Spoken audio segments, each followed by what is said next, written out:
adi mag ODM to ang'o madwarore kuom ng'ato kapo nono nochopo wacho ni an ponono kaka Omondi adwaro mar mondo mi andikra abed jakanyo mar ODM mar mondo mi ponono med kwan jokanyo muntiere godo motelo ne yiero mar higa mar 2027 Nakiso.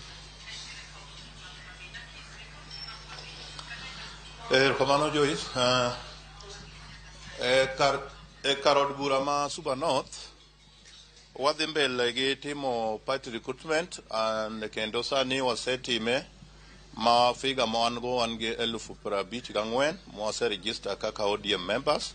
kendo Homa Bay County mangima kata manyicha ne jatendwa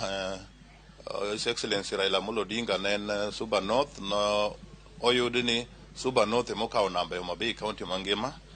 kuom timo party recruitment. Wane moseketo members mang'eny ahinya e constituency ma Homa Bay. Mar ariyo adwa wacho ni e Homa Bay County mangima waseregister members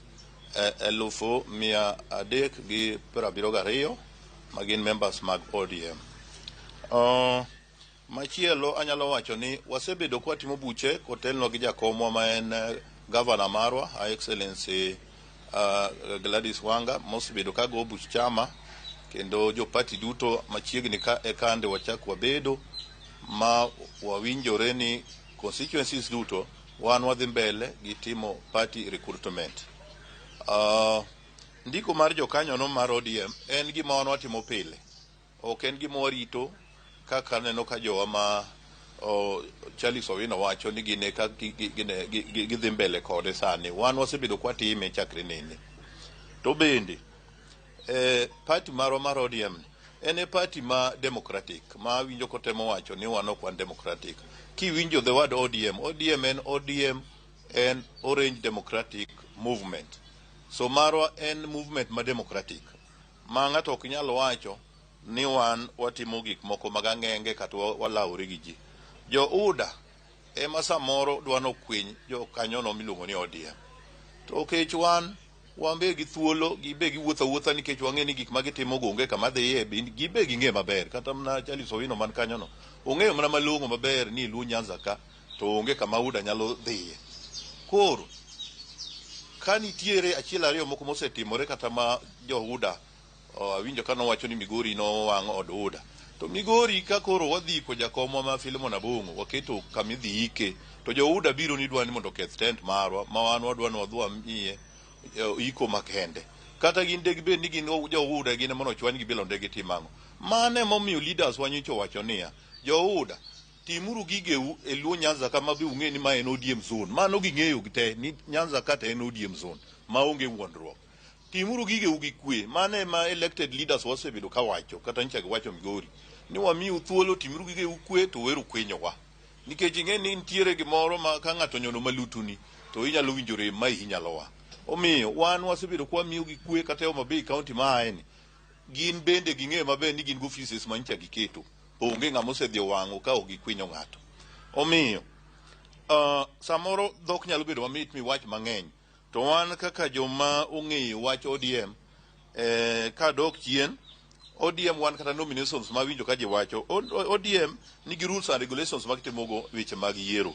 ma wan wanyalo timo gimoro direct ticket inyalo miyi kwa hero timiyi. Wanyalo timo kata gimiluongo ni consensus, wanyalo tero ji e riedo, wanyalo time kata gi delegates. Mano chik maro kaka ODM oyienwa. To ka ni chungo tiko mar ODM ni lero to watiyo gachiel kuom chikegi to ni na chiel kuom joma dwaro mana kaka koro Charles Owino mowadwa manyicha ne Siaya ne dwaro governor to ok odhi oyudo otikono to koro iringo ni ODM rach to sama ni idwaro gino to ikwongi bire mage joma ne waneno ni gin joma dwaro margi kendgi nikech ibiro king'e ni chike mag yiero e ODM ka gin mage ma kotiga achiel onego bed ni kija party mar adieri ma obiro koluwo policies man kanyo gi manifesto mare onego irime ni chama. Omiyo an anyalo wacho ni wan kaka wasebedo kwa timo gigawa e chama wan watimo gi yo ma democratic. Machielo awinjo ko wacho ni governor mar His Excellency Gladys Wanga dhi offices mag ginene odhi offices mag mag jo UDA onge kama osedhi office UDA odhi office government mondo many ne jowa projects manyalo gero Mabei County. Pesa mar national government en mar jo Kenya duto ken mar jo UDA sa party omiyo wan onge kama governor marwa ma bende jakoma mar party ma Mabei County osedhi office UDA ne odware dongruok odhi mane offices mag government apani mano waketo maklia koro honorable Charles Owino oningo be ni oneno mano kendo ng'e ni wan onge kama jotendwa duto osebedo kadhi office mag UDA ni gimanye dongruok machielo wan gi wajumbe manoyiero gi chama mar ODM to ando bukore ni gidhi ka UDA ni gijoin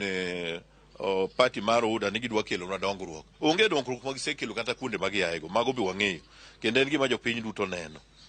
machielo en ni wan kaka ODM gimomiyo wa recruit members mang'eny wan gi structures magwa koa e polling stations my polling stations kanyo wan gi dhano 60 kibire ward wan gi party officials kibire constituency wan gi party officials nyaka county level party officials omiyo ka wajok ni watimo gige wagi wachako gigi mashinani ma emomiyo parties mamoko gi ok nyal compete kodwa mwanyal omiyo en mana wuondruok moro mwaneno jomoko 3-4 ka ringo ni gitimo registration membership mag UDA to okwane kama ginyalo dhi e gino nikech kata UDA no en mene sirikal sani to maisha bende rach gi ji economy rach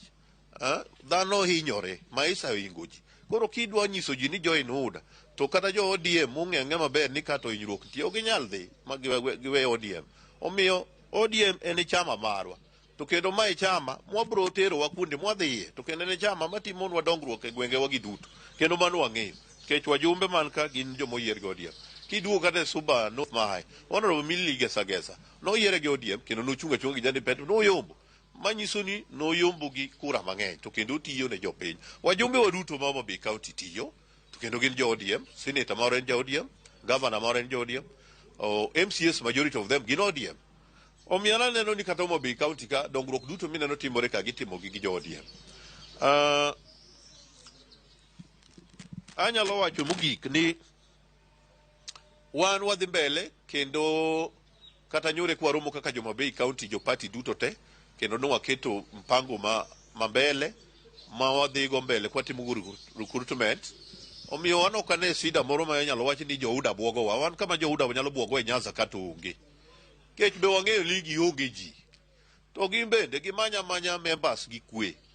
mondo wambele watim gige wagi kwe wano kwa ero lweny wambe watimo gige wagi kwe tachaka winjo ka owadwa mawino wacho ni jatendwa party leader Raila Amolo Odinga ni wedene emomiyo gik moko to wedene gi gimbe gin mana gi ratiro gin jo Kenya man gi ratiro mondo yud positions mantiere machiko kete Kenya ka onge ng'ama otamo kata wino mondo ket nyare obed kata mana MCA kata oketo wadgi moro obed kata mjumbe ng'ama otame onge ken gi nafas bilano to nyalo mana timo omiyo aneno ni mano to koro wachalo joma dwani mondo odhi e okang' mok ni kan Nakisi lero kanyo makare to bendi wacho kanyo ka ng'adi matin Nakisi wacho kanyo ni UDA masiko ka kwinyo ODM ahinya to e gwenge mag Nyanza UDA nyalo bedo ni kwinyo ODM e yo machalo nade maponono wasebedo kwa neno ka seyo ringo ahinya kind UDA kod ODM Okay, UDA achiel asepimo kaka gikwinyowa nyocha wan gi iko maduong' kabisa ma Jakom Filimon Abongo the late nyocha waiko Migori wik mokalo cha watimo chenro party leader wabire gi leaders temo yiere Kenya mangima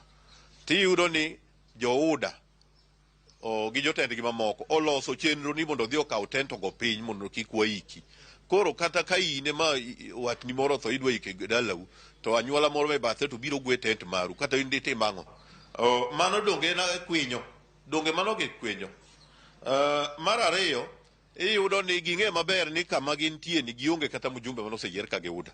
MCA moseyier gi UDA onge ka governor mar UDA onge Luo Nyanza ka senator moseyier gi UDA onge ka tiyudo ni gin ka giwuotho gitimo gigi to gidwa ni mondo gigwe jowa ma jo ODM motamore mondo obed jo kanyo no mag UDA